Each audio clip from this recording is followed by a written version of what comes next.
What makes a midweek service actually matter? Is it flows, is it small groups, worship, or games, or is it something deeper? Well, today we're talking about shaping services that matter and not just filling our schedule. I'm John Oliver. I'm Ian Dunaway, and this is Shaping Student Ministry. I believe that we stand on the verge of a historic moment. You ask them what it is about rock and roll music that they like, and the first thing they'll say is the beat, the beat, the beat. I found pardon for my past, power for the present, bright prospect for the future. If you talk to the average teenager of today, I know what it does to you. That could have an unparalleled and unprecedented impact. I've got a story to tell. Have you? Listen, if it's your first time tuning in, we love having you here. If you've been here since the beginning, we love that you're an old friend. And so welcome back to Shaping Student Ministry. We're going to talk today about something. Doesn't matter if you do it on Wednesday. Doesn't matter if you do it on Tuesday. I've even heard of churches doing it on Friday. But your I've heard of people doing it on Friday. I have. Yeah. I would never lie. I wouldn't do it on Friday, but that's not my context. Fair enough. But no matter what you do, how you connect with your churches midweek is incredibly important. And I think that it's not only important because of what it can do for your ministry, what it's designed to do for ministry, but it's really important because that is your moment as a pastor of a ministry. I think student pastors probably get more influence than any other pastor other than the lead pastor to help shape the lives of students. And I think that as a whole, we've not been doing it very well because we're not led to do it very well. And I think that we need to talk about that for a minute. What does it need to look like? Why do you do the things that you do? What is the end game, the intentionality? Because I think that there's this massive amount of influence given to so many student pastors, given to us. And we step in and we go, okay, well, I really, you don't know what else to do with it. So you do it 101 as long as you can. And I think that there's a deeper ability there. And I think there's a freedom that would blow the minds of most people doing student ministry. We need to ask the right questions on that, I think. Yeah. Well, and I had a conversation with a guy yesterday and we were talking about it. And I don't think that it is that people don't understand why they do things. I think that a lot of times guys and girls that are in ministry leadership, they just haven't really thought through why they do it. It's just something that they do. It's been the culture of student ministry for so long. So many of us can explain to people what we do, right? We gather on Sundays, we gather on Wednesdays because that's what you do, or whatever day that you meet. And then your leaders can tell you how you do it. We typically get down here and we're together for like an hour and, we break into small groups and we have a large group and we do that. But the fact of the matter is, and you and I talk about this all the time, it's a Simon Sinek principle. People don't care what you do. They don't buy what you do. They buy why you do it. That's absolutely And so right. we have to really start there. Why do we even have midweeks? Why do we even have times where students are getting together? Because we're just bored through the week. Why do we do small groups? So let me just pose this question to you and we can kind of go back and forth here, Ian, is why do you think midweek services are such a big deal in student ministry? I think, if we're going to look at it, if you've never read Simon Sinek's book, Start With Why, you should read it. He's got a lot of great books, by the way. Leaders Eat Last, Find Your Why, those kind of things. But if you want a quick, just an introductory Cliff Notes version, it's helpful. It started as a TED Talk. And you can find that on YouTube. We can even link it below. Always, every time it's kind of one of the, it's like when Shawshank Redemption comes up on my TV, I'm going to stop and I'm going to watch it. If I see his TED Talk on Start With Why and the Golden Circle, I'm going to watch it.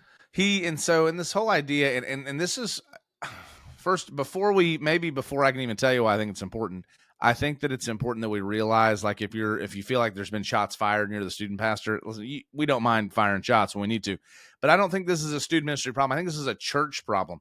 I think that most of the time, we go through this book first and foremost in our cohorts, and we talk about it, and always, there's never been a moment thus far where we've said, hey, this is why we do what we do, and this is a why statement, a how statement, and a what statement, and we explain the whole thing to them, and then inevitably, people they just rehash what statements, and it takes a little while for people to get it because we have been so programmed to not be in touch with what really resonates with us, the way God designed us, but instead to think about some kind of marketing mindset that's not good. And so this is a whole church problem. Listen, I think most churches should just throw away their mission statements.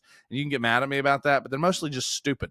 I mean, they're nonsensical. And so I remember going to a church that I was working at a church that and you got to still work with them. If you're not the lead pastor, you can't just rewrite them. But it was, we want every family experiencing Jesus in every way for every season, or something like that. And I just went, what does that mean? That looks like something you just wrote because you had to fill in a box and you didn't expect it to show up on your door, but it meant nothing. What is it? Every person experiencing Jesus in every way. Like, I don't know what that means, really. And so why we do something is so key. For me, why we exist as student ministry and do ministry midweek, I think that it falls back into what student ministry, because there weren't student pastors in the Bible. That doesn't mean we shouldn't have them now, but that means that I think that God has opened up the opportunity, at least in the West, in the United States, to have opportunities for people to focus on specific age groups. Mm-hmm. And so, man, I think student ministry, I think it's so important because students deserve a place where they can hear teaching for their lives, where they can be loved and invested in by people other than their families. And sadly, most of their families aren't doing that.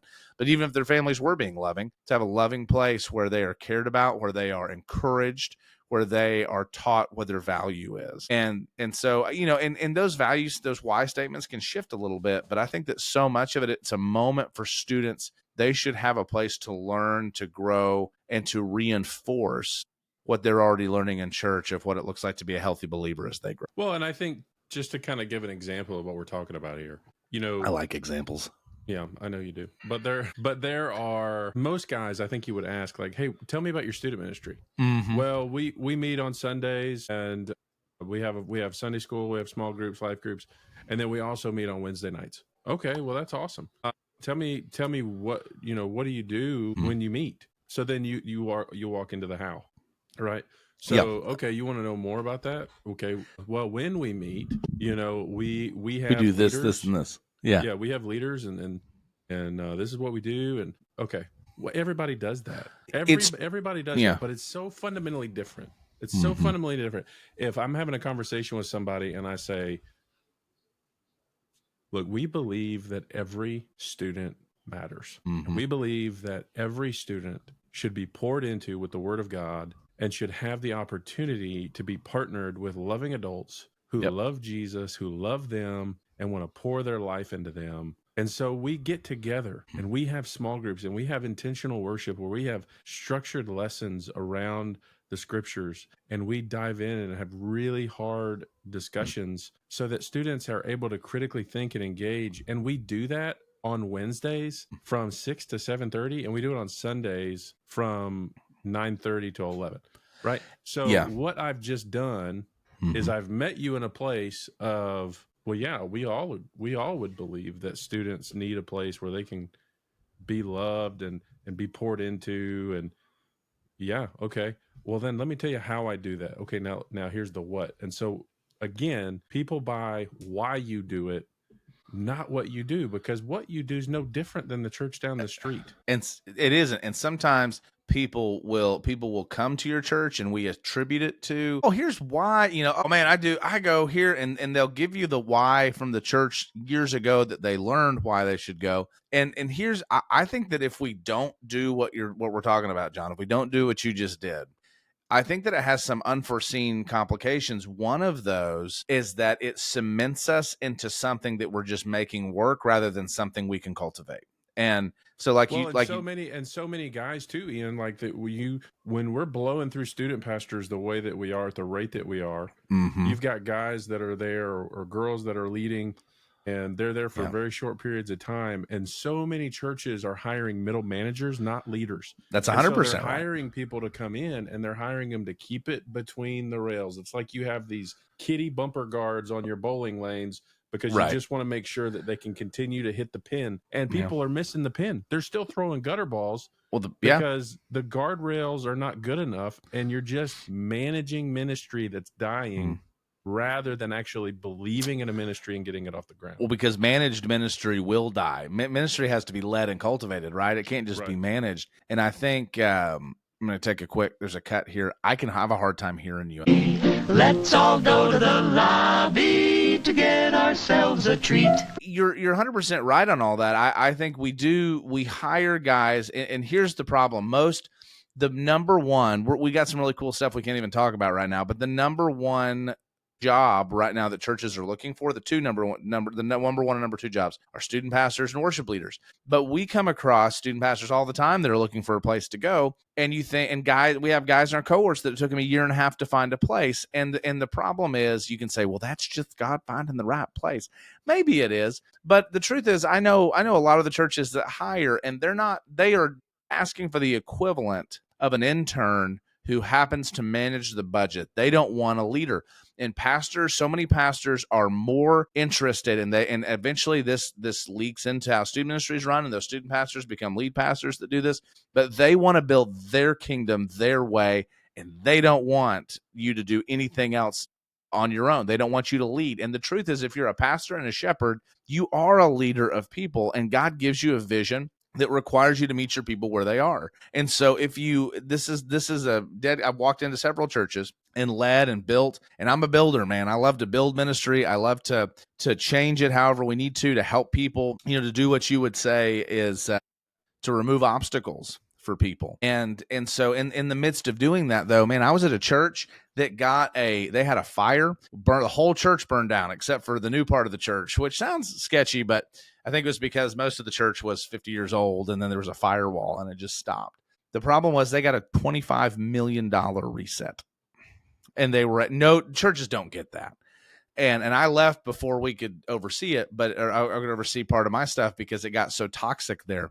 But here's the deal. They got a $20 to $25 million reset from insurance on what they could do. And we had this conversation where if you can imagine a student ministry, John, reaching, because you can show up for Sunday school. You can have big conversations. They were growing in every ministry. We were growing in every ministry, but we were doing home groups. And I said, here's the moment. You don't have to rebuild all this building. You could rebuild a few classrooms for your older groups that are used to doing this, and then you can branch out and do home groups. Like, oh, that sounds like a good idea. But the problem was they didn't have a solid why, and it was just the prevailing winds, and people pushed them. And so here's what they ended up doing. They ended up going into millions of dollars of debt, building more than $25 million worth of building. And then they got rid of home groups for students. We had close to between 150 and 200 high school kids every Sunday night that would meet in home groups. Why? Well, because we believed every student matters, every school matters, every teacher matters. And that was what our battle cry was, that every one of them matters to Christ, and that we want them to know who Christ has called them to be. And so we spent our time, and maybe that sounds, I was working with kind of a vague push up top, so I aligned what we did. But in the midst of that, it flowed its way into everything that we did. And so we started reaching all the schools. There were 6 high schools around us. We reached all these schools. We started building the ministry up. And the thing was, we got stuck in a system, and they got rid of all of that and moved it back to Sunday morning groups, the least missional hour in church. I think you can absolutely take Sundays as great discipleship moments, as go deeper moments, but you're not reaching new kids usually on a Sunday. And I don't want to hear, you can comment it, but I'm not going to respond to the guy that goes, we reached 2 kids this year on a Sunday morning. Great. I'm glad you did. You could have reached 200 if you had moved into a day where they would be more willing to see. So all of that to say, I think that when you talk about this why moment, that it will absolutely, the why of something will be the principle, and then the how and the what are always going to be revolving methods. Yeah. Well, always going to be revolving methods. I sent you a picture a couple weeks ago of I literally dropped off. So where I live, we have a Publix, and right next door to Publix is a UPS store. And so I dropped off a package at UPS, and I was walking back around to go grab something out of Publix, and I saw on Publix's wall, they had this notice to the public. I remember that. And I snapped a picture of it because I think it's brilliant. Because one of the things that, if you are familiar with Publix and you're in the Southeast, number one, it is like the Chick-fil-A of grocery stores. It is phenomenal. The standards are high. Right. They take care of their people, all the things. But one of the things that they always say, and you hear them say, is at Publix, shopping is a pleasure. Right. That's their thing. They want shopping to be a pleasure for customers. So, well, that is a great slogan. That's a great what, but how do you get there? And so here's the notice to the public about something as small as loitering. If you're listening to this and you've never seen a Publix because you're not in the Southeast, it's the best grocery store I've ever been to, and I don't live by any anymore. And if you are watching, here's the picture, and here's the picture. So it says Publix believes. So now we're at a why. Mm-hmm. We're at a belief statement. This is a belief statement. This is a why.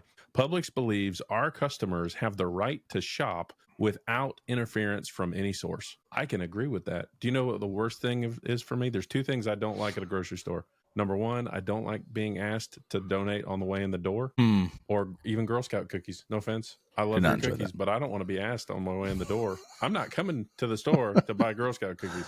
Right. I don't want to be asked. Number two, do you want to round this up and donate?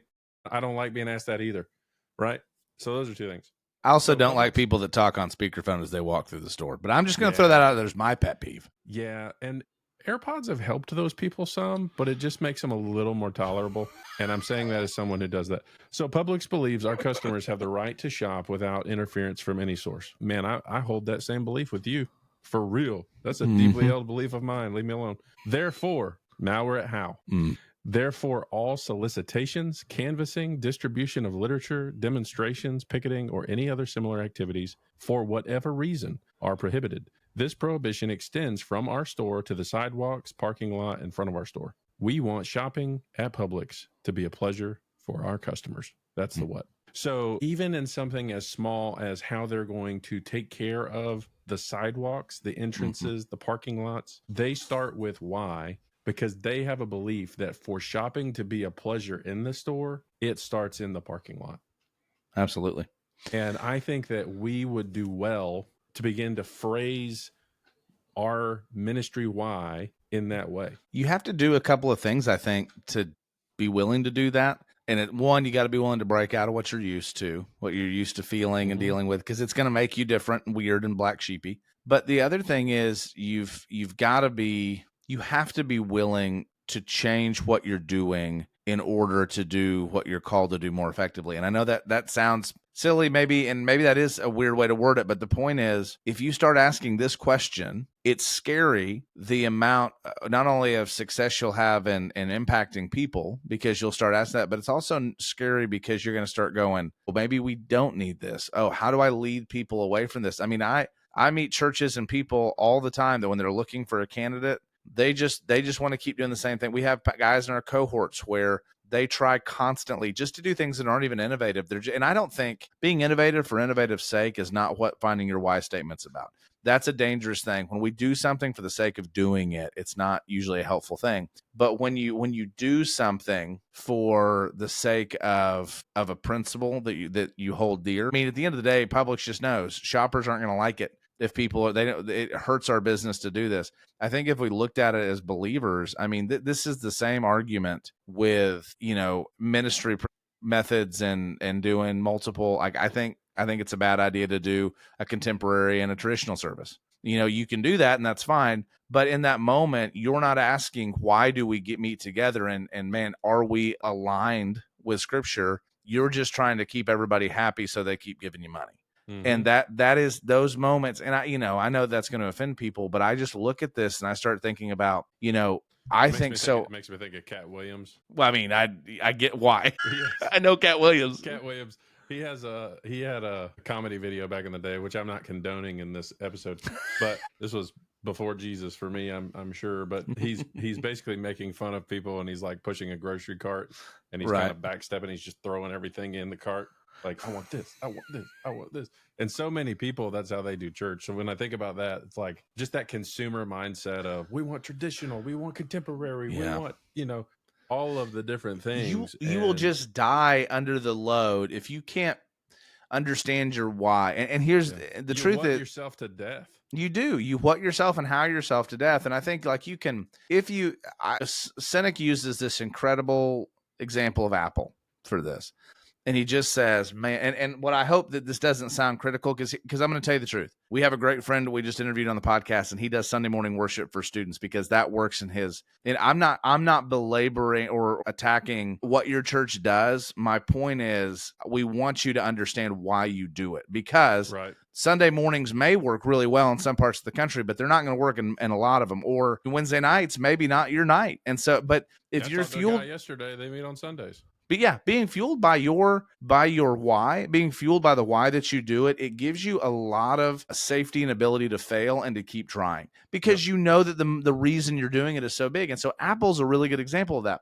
When Apple came out, and Sinek, you should watch the whole thing because I won't do it justice, but Sinek explains the idea of like TiVo as a failure. TiVo, we all use DVRs now. But for years and years, we all know when we say TiVo, we know what a TiVo is, because a TiVo used to be a DVR. But TiVo never traded above $5 on the stock exchange. It was never very popular because they started with, hey, we can pause live TV. Hey, you can pause live TV. You can program all this kind of stuff. And, we love to help you out. We would love for you to be, somebody who gets to have TV when they want it. Well, they laid it out that way. Well, nobody bought into that. Versus, because I've never been able to pause TV before, so why does it matter? No, and it's kind of creepy. It's like, well, I don't really know if I want to do that. I don't want to miss it. Well, then you go to Apple, and Apple's this idea that when Apple, by the way, has not traditionally been a very successful company until the last 20 years. And they were around. They were always limping along. They were always a cult favorite. People liked them. And then all of a sudden, Steve Jobs comes, and this is how it works, because there were plenty of computers, there were plenty of MP3 players, there were plenty of cell phones, there was plenty of stuff. I remember people that had Apple as a kid, like Macintosh. I remember them being kind of the weirdos. Because even though it was Apple, we still called them all Macs, like Macintosh, and Mac wasn't a cool term. No. And I just remember, like, the way that Sinek explains it is that Apple said, instead of saying, hey, we have great devices and phones and all that, and hey, they're really easy to use, and hey, we want to be cool.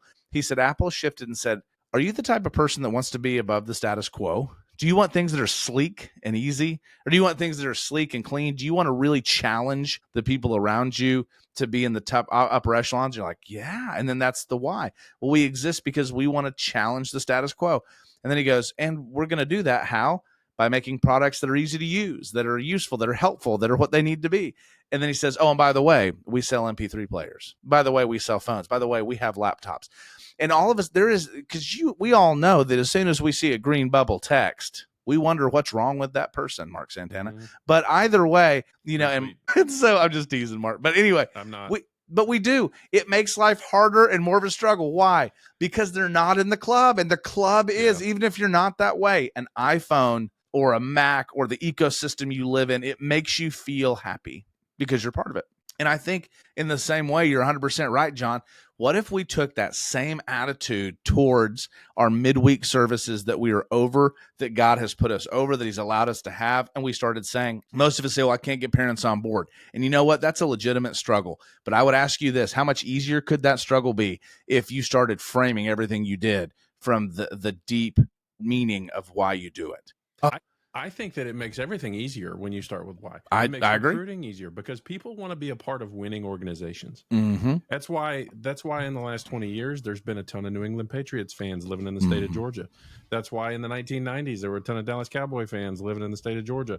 Like, people want to be associated with winning. They want to be a part of those things. And when people buy why you do something, it becomes so much easier to recruit, because people are asking to come be a part of your ministry. And that's how you get to the point where leaders and churches begin to see midweek gatherings as more than just a glorified hangout, because they understand it. And so, look, the deal is every single youth pastor ministry leader has lived in this tension of how then. So we want to establish the why we do it, but when we get to the how, like, every youth pastor has felt the tension of, how do I balance fun, worship, teaching, small groups, all in one night, right?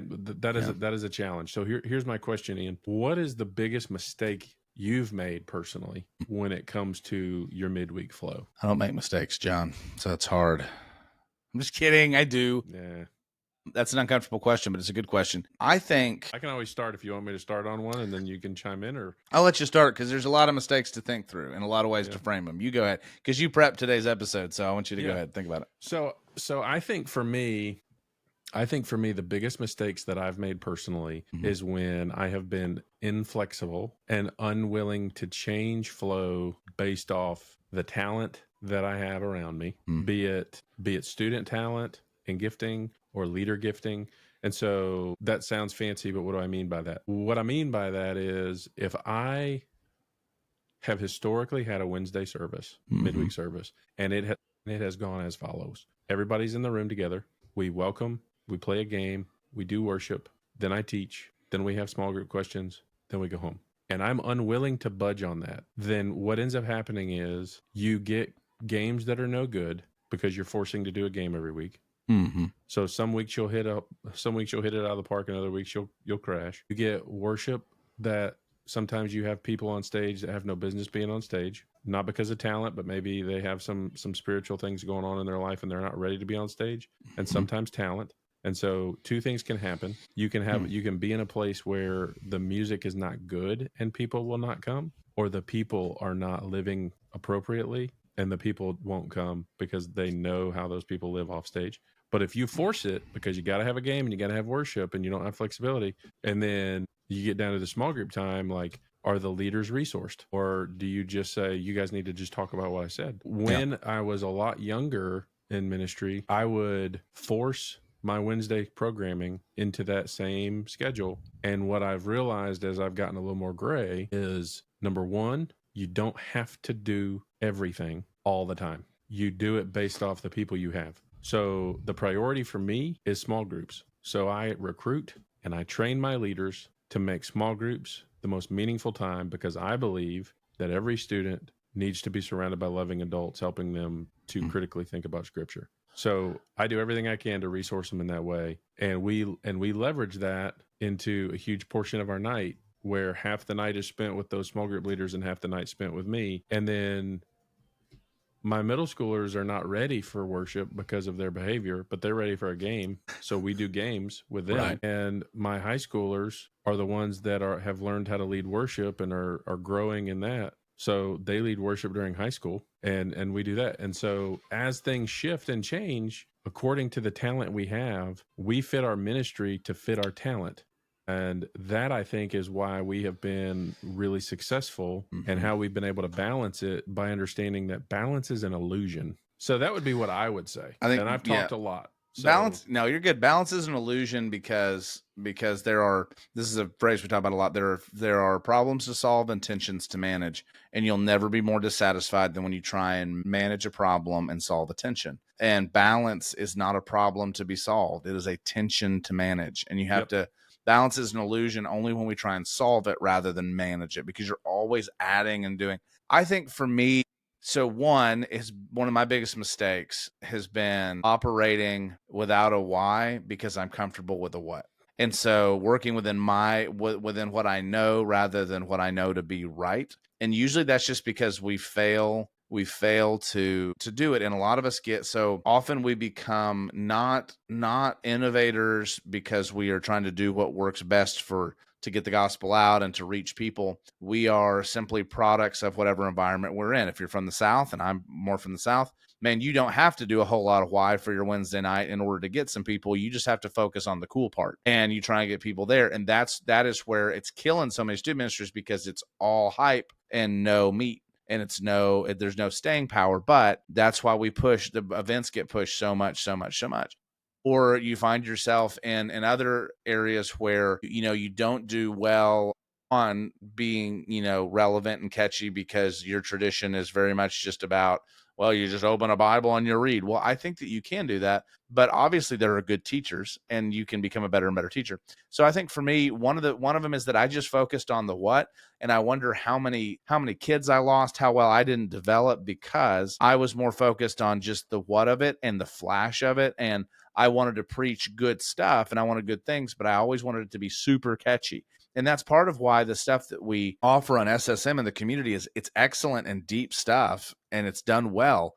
But it looks good, but looking good and being catchy and relevant is secondary to it being deep and clear. And so those, that's one issue. The other one is that I hope these are alliterated well and understood well, but the biggest, or that what I'm trying to say comes through, but I think the biggest mistake I have made, and I still struggle to make it, in fact, most of the time we create the tools we create because we struggle with these things, is saying things, and not even when you think about them as a why, but most of the time you do say your whys, you just don't frame them well. And speaking whys and doing nothing about it, and hoping that they'll come into existence. This is a problem with so many pastors. And so one of those is saying that parent ministry is important, but trying to treat kids and students like they can be discipled the way that they're called to be just through me. And so making it about the event that we do every week, and then becoming so frustrated with why they're not growing, but I'm not doing enough to actually connect parents and to connect students. I don't know if that does a good enough job, but I think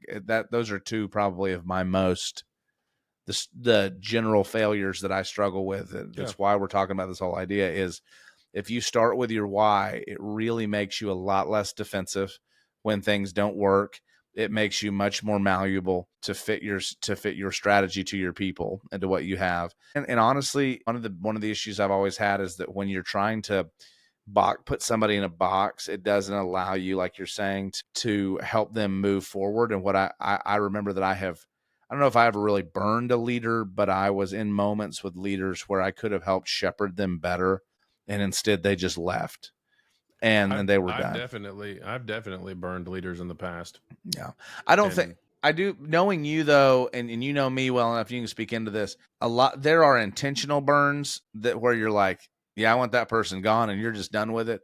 That's never been my heart, and I know that's never been your heart. But I think that sometimes people get burned because we are so focused on a what and so focused on the how, that we think that in our minds, those things are much more tangible than a why. A why is hard to work out. It's difficult. It takes a lot of work. And sometimes rather than like I have. And a why evolves. Yeah. A why can evolve for sure. Yeah. And so.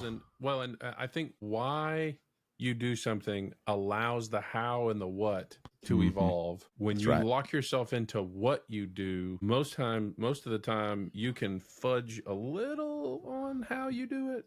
But if you don't ever actually understand why you're doing it, you're just kind of managing, you're not leading. That's ultimately what we want, is we want to help you understand and ask yourself the question, like, am I managing my ministry, or am I leading? Am I leading? My hope is that everybody listening now is going to be behind the wall, and they're going to listen to us talk more practically. But what I do want you to walk away with this: we have strong opinions. We live in a very, maybe the best word, it's a crazy word, but the pusillanimous kind of culture where very weak. That means cowardly and weak. Yes. So a cowardly, weak culture where, like, as soon as we hear something.